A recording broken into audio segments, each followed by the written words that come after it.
Vamos fazer agora a questão número 4, que diz assim: considere a área de uma folha de papel A4 com 297 mm de comprimento e 210 mm de largura. Dobrando ao meio a folha de papel por sucessivas vezes, são formados retângulos cada vez menores. A tabela a seguir relaciona as medidas e a área dos retângulos obtidos em cada dobragem. Aí você tem uma tabelinha aqui que diz o seguinte: número de dobragens, e aí você tem dobrou uma vez, 2, 3, 4 vezes, e aí você tem a largura, etc., o comprimento e a área. E aí, baseado nisso, ele vai fazer algumas perguntas para você dizer se é verdadeiro ou não. Aí ele diz assim: analise as afirmações a seguir. Existe proporcionalidade inversa entre o número de dobragens e a área do retângulo? Vamos ver. O número de dobragens e a área. Será que são inversas? Se forem inversas, o número de dobragem e a área, o produto tem que ser constante. Então, por exemplo, 1 vezes 31.185, será que é igual a 2 vezes 15.592,5? Aí você vai e faz o cálculo. Você faz o cálculo, você pega 15.592,5 multiplica por 2. 2 vezes 5, 10, 2 vezes 2, 4 e 1, 5, 9 vezes 2, 18, 2 vezes 5, 10 e 1, 11, 2 vezes 5, 10, 11 vai 1, 3,31.185. Beleza, funcionou.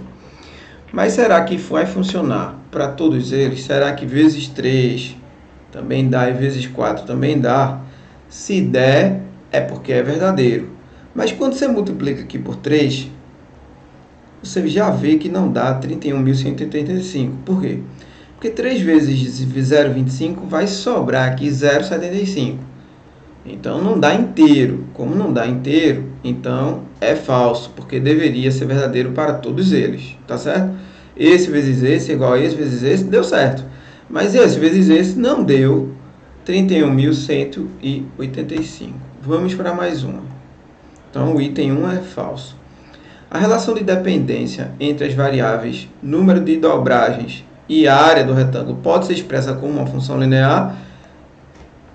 Não, só poderia ser uma função linear se fosse diretamente proporcional, mas não são diretamente proporcionais. Se você dividir 31.185 por 1, não dá a mesma coisa que dividir 15.592,5 por 2. Não forma uma reta. Não é diretamente proporcional. Se fosse, seria uma reta. O fator de proporcionalidade entre o número de dobragens e a área é 12. Falso também, a gente já viu que se você dividir 31.185 por 1, dá 31.185. Se você dividir 15.592 por 2, não dá o mesmo resultado. Então, não são diretamente proporcionais. Se fossem inversas, todos os produtos daria constante. Aqui deu, mas aqui não deu. Então, não tem constante. Nem é diretamente proporcional, nem é inversamente proporcional. A relação de dependência entre as variáveis número de dobragens e área do retângulo pode ser expressa como uma função exponencial. Veja, vamos ver se aqui o número de dobragens e a área pode ser considerado uma função exponencial. Vamos ver. Aqui é 1, aqui é 31.185, certo? Quando aqui foi 2, aqui caiu para metade. Se está caindo pela metade, é um bom sinal. Observe que esse valor é a metade desse, esse é a metade desse e esse é a metade desse. De verdade, esses números aqui são regidos por uma lei de função exponencial, uma lei de formação exponencial. Porque é a metade, a metade, a metade. Não é difícil entender isso não. A gente não viu ainda, mas eu posso mostrar aqui como funciona. Suponha que você tenha no eixo cartesiano os seguintes valores.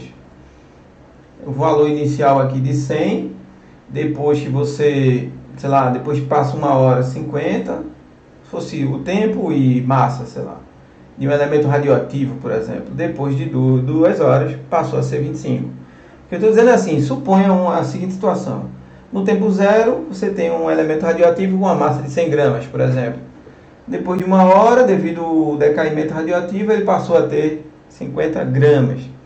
E depois de 2 horas, a metade, 25 gramas. Então, essa expressão representa uma situação exponencial, está sempre caindo pela metade. que você pode escrevê-la usando uma expressão, uma lei de função assim. O valor inicial é 100, ele sempre cai para metade no tempo x. Quando x é zero, aí fica 1 meio elevado a zero, vai dar 100 vezes 1, que é igual a 100. Então, está valendo, porque no tempo zero, de verdade, ele é 100. Depois de uma hora, se você colocar no lugar de x1, aí vai ficar 100 vezes meio, que dá igual a 50. É verdade. A gente chama essa relação caindo para metade, metade, de função exponencial, porque esse valor de x está no expoente, é só isso. Se você colocar no lugar de x, por exemplo, o número 2, aí vai ficar 1 meio elevado ao quadrado, vai dar 100 dividido por 4, que dá igual a 25. Observe que 2 ao quadrado dá 4, aí fica 100 dividido por 4, que é 25. Então, se você tiver um rol de números que sempre cai pela metade, configura uma função exponencial. É só isso. Então, esse quarto item, ele é verdadeiro. Deixa eu voltar para cá. O quarto item ele é verdadeiro porque ele diz que o número de dobragens, então quando 1, 2, 3, 4 aqui cai sempre pela metade, configura uma relação exponencial, é verdade. Então está aqui a relação de dependência entre as variáveis. Número de dobragens e área do retângulo pode ser expressa como uma função exponencial. Então o quarto item ele é verdadeiro, é o único verdadeiro, então a resposta é a letra E. Valeu!